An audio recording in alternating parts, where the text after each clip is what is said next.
मुख्तलिफ इलाकों में गरज चमक के साथ मूसलाधार बारिश से गर्मी का जोर टूट गया, मौसम खुशगवार। उनकी गवर्नेंस कैसे बेहतर करनी है और उनको प्रोविंसेस से बात करनी है, उनको बेचने की या प्राइवेटाइजेशन करनी है, इस पर काफ़ी डिस्कस हुआ है।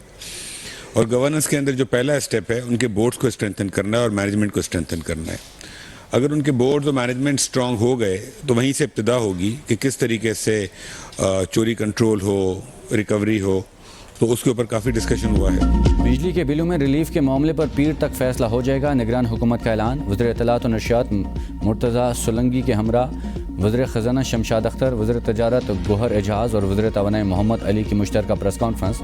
वज़ीर तवानाई ने कहा कि इजलास में बिजली की कीमत कंट्रोल करने पर तफसीली गौर हुआ, डिस्कोर्स को बेचने या उनकी निजकारी पर भी बात हुई।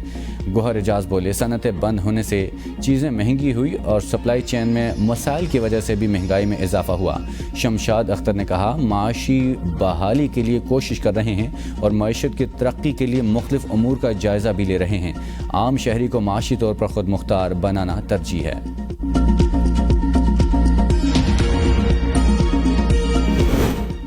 निगरान वज़ीर-ए-आज़म की ज़ेर सदारत SIFC इजलास, आर्मी चीफ ने भी शिरकत की। इजलास में SIFC के हवाले से उमूर पर मुशावरत। इजलास में ज़राअत, मादनियात, कानकनी और इंफॉर्मेशन टेक्नोलॉजी के मनसूबों पर गौर। ताजरों और दीगर स्टेक होल्डर्स से मुलाकातों पर भी आगाह किया गया। इजलास में सरमायाकारी समेत अहम उमूर पर फैसले, सनतों को बहाल करने का जायज़ा लिया गया। नुकसान में चलने वाले इदारों की निजकारी पर गौर, गैर मुल्की सरमायाकारी में रुकावटें दूर करने पर तफसीली तबादला ख्याल।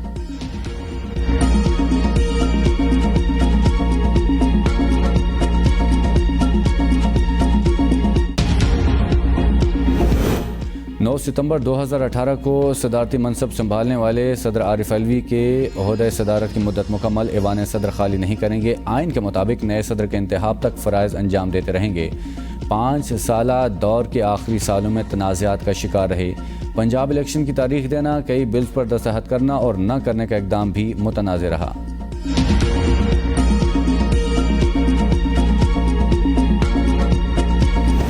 साबिक वज़ीर आला गिलगित बल्तिस्तान खालिद खुर्शीद की नाअहली से खाली होने वाली नशिस्त पर ज़िमनी इंतखाब आज होगा। खालिद खुर्शीद के वालिद और PTI के जस्टिस रिटायर्ड खुर्शीद अहमद, मुस्लिम लीग नून के राना फरमान अली और पीपल्स पार्टी के अब्दुल हमीद के दरमियान कांटेदार मुकाबला मुतवक्के। कुल 33,378 वोटर्स हक़ रायदही इस्तेमाल करेंगे। Total 56 polling station, 90 polling booth बनाए गए। 13 पोलिंग स्टेशन इंतहाई हसास, 12 हसास करार। इलेक्शन डेट तो ऐलान करे, इलेक्शन स्केड्यूल तो ऐलान करवा दे। 90 दिन नहीं तो 100 दिन नहीं, 120 दिन नहीं। हमने अपना तैयारी करना है, अपने उम्मीदवार लॉन्च करवाना है और इलेक्शन कमीशन से हम ये अपील करते रहेंगे।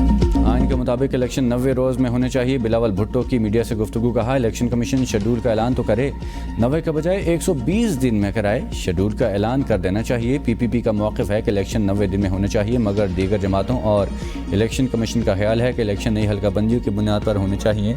इलेक्शन में ताख़ीर का सवाल इलेक्शन से भागने वालों से किया जाए। इलेक्शन में आवाम नवाज शरीफ या आसिफ जरदारी को चुनते हैं तो कबूल करना चाहिए। PTI को आवाम मुंतखब करते हैं तो उन्हें भी कबूल करना चाहिए। इलेक्शन कमीशन को देखना चाहिए कि मुल्क में दोगली पॉलिसी क्यों चल रही है। अगर इलेक्शन कमीशन की एक पाबंदी सिंध पर नाफिज है तो दीगर सूबों में क्यों नहीं।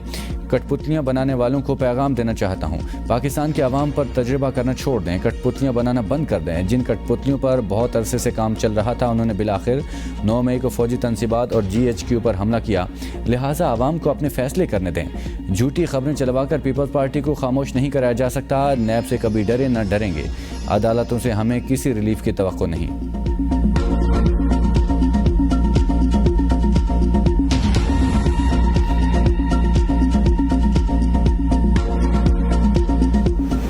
जो आज जेल काट रहे हैं वो घबराएं नहीं। बिलावल भुट्टो जरदारी का चेयरमैन PTI को पैगाम, कहा जेल में आपकी ट्रेनिंग हो रही है, उन्हें सियासतदान बनाया जा रहा है। आज जिन सियासतदानों को तकलीफ से गुजरना पड़ रहा है वो मुश्किलात का सामना कर रहे हैं। जो कहता था सबको जेल में डालूंगा, वो आज खुद जेल में है। जिन्होंने हमारी कौमी तनसीबात पर हमला किया उसको सबक सिखाना होगा। पीपल्स पार्टी का कोई सियासी दुश्मन या मुखालिफ नहीं। शहबाज हुकूमत की मदद से पावर शो अदलिया की आज़ादी पर बरह रास्त हमला था। Supreme court audio leaks inquiry commission case में पीडीएम हुकूमत का जजेस पर एतराज़ात मुस्तरद किए जाने का तफसीली फैसला जारी। फैसले में कहा गया कि सुप्रीम कोर्ट के बाहर जारहाना मुजाहरे का मकसद 14 मई को पंजाब असम्बली के इंतखाबात के अदालती फैसले में रुकावट डालना था।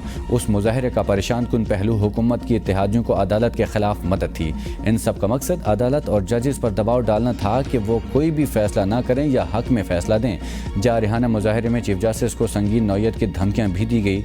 3 जजेस पर उठाए गए एतराज़ात की कानून की नज़र में कोई अहमियत नहीं। एतराज़ की दरख्वास्त अच्छी नीयत के बजाय बेंच रुकन को हिरासा करने के लिए दायर की गई। अदालत ने नोट किया वफाकी हुकूमत ने मुख्तलिफ हथकंडे इस्तेमाल करके ताख़ीर की और अदालत की बेतौक़ीरी की।